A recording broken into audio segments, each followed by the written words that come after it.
นักหนามันไม่นักเขา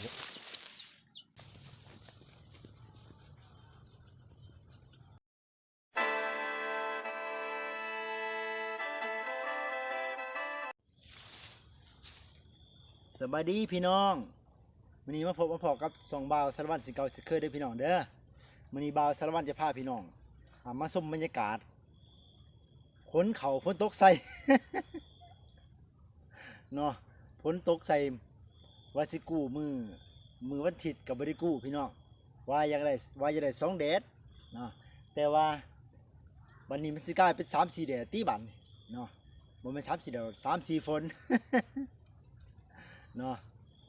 ทักทายสวัสดีเด้อเนาะ FC ที่อยู่ฝั่งไทย FC อยู่ฝั่งลาวแล้วก็ FC ที่อยู่ฝั่งต่างประเทศเนาะที่ติดตามสองบ่าวสารวัตรอยู่พี่น้องเนาะก่อนอื่นมุดกะบ่าวสารวัตรขอขอบอกขอบใจเด้อพี่น้องเนาะทุกหม่องทุกบอล FC ทุกหม่องทุกบอลที่ติดตามสองบ่าวสารวัตรอยู่เนาะมื้อนี้บ่าวสารวัตรจะพามาส้มบรรยากาศฝนตกฝนตกเนาะเอาไปรับชมกันเลยพี่น้องไปเอาก่อนอื่นมุดกับชายทุ่มทองฟ้าก่อนเนาะ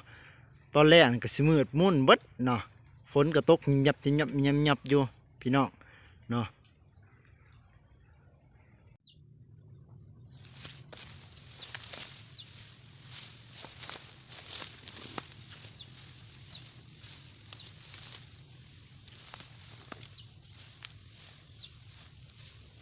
ฝนกับพะโล้ฝนกับฝนนี่เนาะมือเกี่ยวกับตก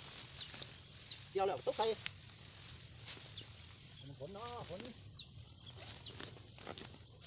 เนาะฝ่าฝนเนี่ย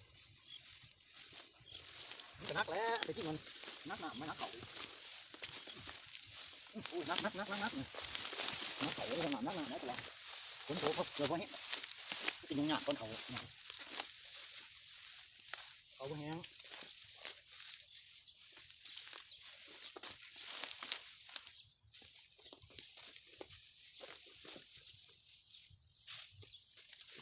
นักนี่แหละผมตกใส่ทุกปีได้ทุกปีคนหนักเลย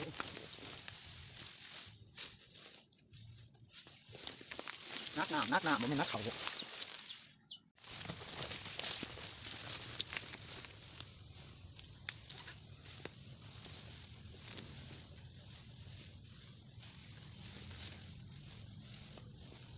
มันแห้งๆเก่ามันเนี่ยคนเขาอะไรเนี่ย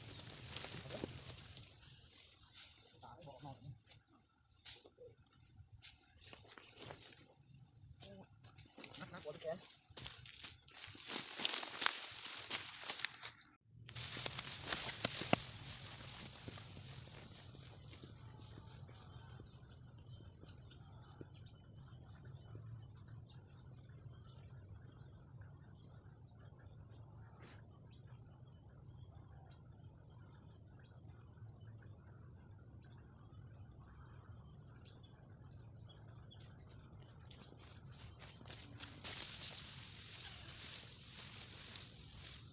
ว่าแห้งเราไปปลูกเลย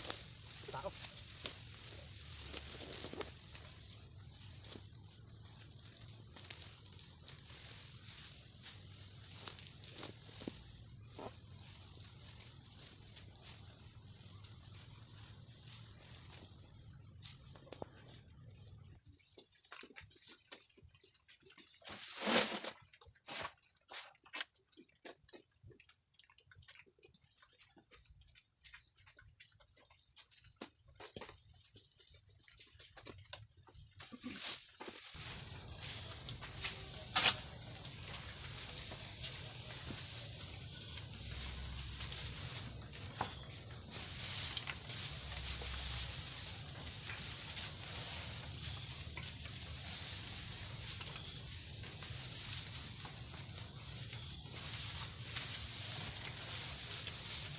กูจะเป็นมันอย่างที่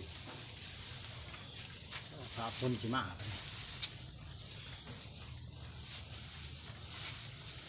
สิบลำบากปะเนี่ย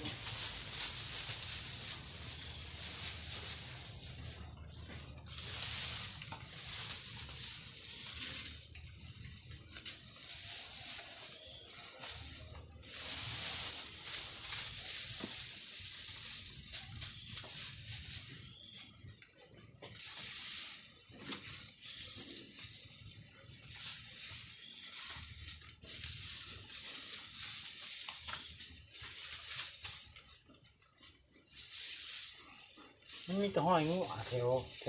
สวนแถวสระนี่คือปล่อยงู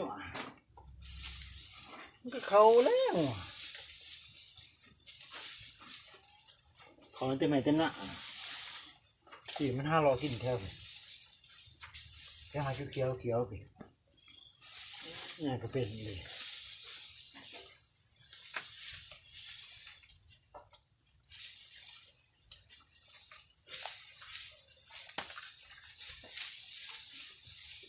ง้อหน่อย2 ตัวง้อพอดีละเป็นอยู่ตู้สาอัดเขากับใครมันเขา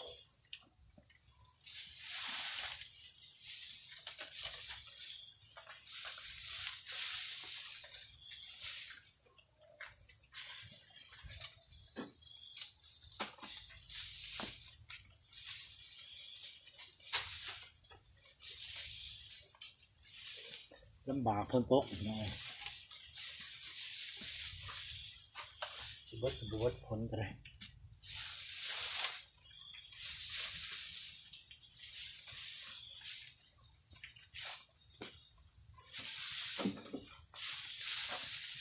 มันปากเขา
สิเลยพี่น้องเอ้ยต้องให้ซาหน้าครับก็ได้ฝนตกกับใบยูแหละขยันเกี่ยวกับเชื้อหนามก็ได้ต้องกูเขากูน้ำด้วยพายุด้วยเฉพาะพายุนี่นักร้าย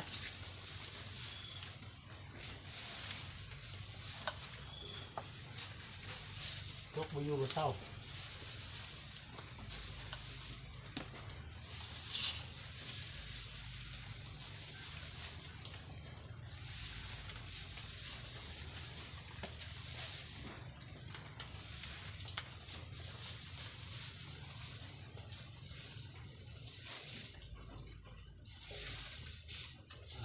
ตาเขา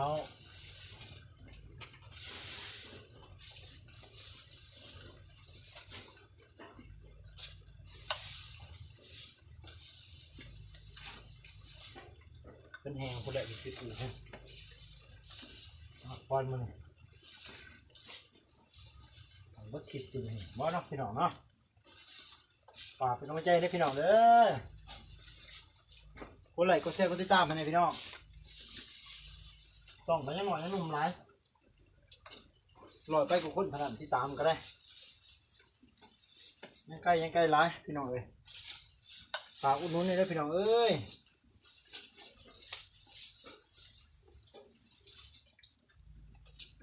ฝากอุดหนุน2 บาทสารวัตรเนี่ยพี่น้องเอ้ย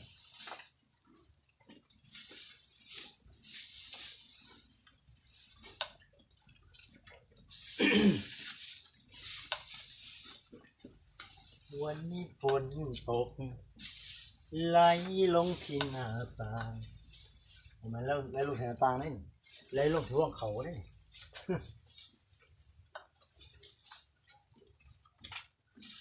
คิดถึงเขาบ้างไม่น้อยเมื่อวันจันทร์ที่แล้ว2 เรายังได้เจอส่งยิ้มมา น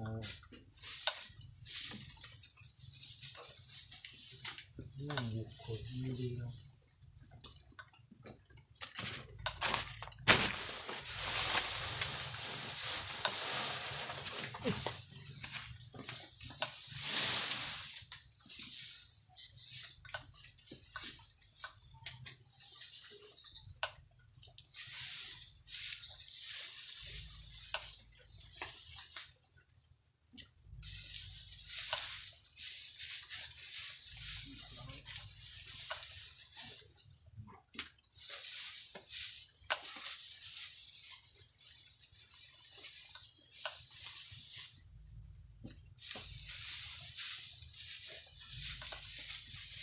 คอมเมนต์ได้พี่น้องเอ้ย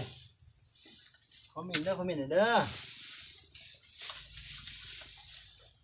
มาติดตามสองบาวสารวัตรในพี่น้องเอ้ย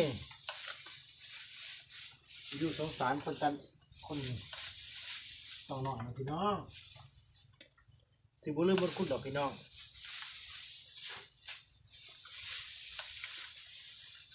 ทำได้ก็ติดตามให้ขน้อยขอให้สุขโตดีมีใส่เด้อถือซื้อหวยกันขอให้ถือหกโตเลยพี่น้องเอ้ยร่ำรวยกับทุกคนเลยซาถูกเด้อ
ครอบครัวเดือดร้อนคนโสดมันไกลเปิ้นนะ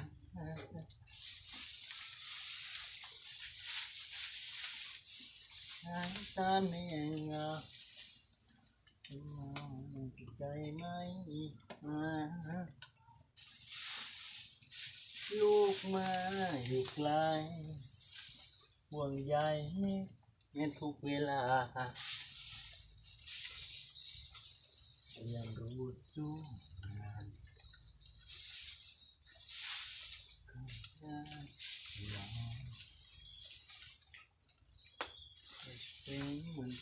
นี่พี่น้องเอ้ยตาเคยสาวสิเลยเนาะบ่าวสารวัตรจะพายางเบิ่งนี่ตาเคยสาวเด้อเนาะเพื่อให้เพื่อสิได้นำเด้หล่อมเทียงเลยได้นี่เนาะพูดเบิ่งท่านนี้ก็ได้พูดเนาะ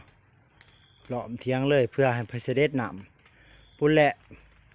ประมาณ3-4 วันพูดแหละจะสีมาเอาลงมาซะเนาะจะสิกองไว้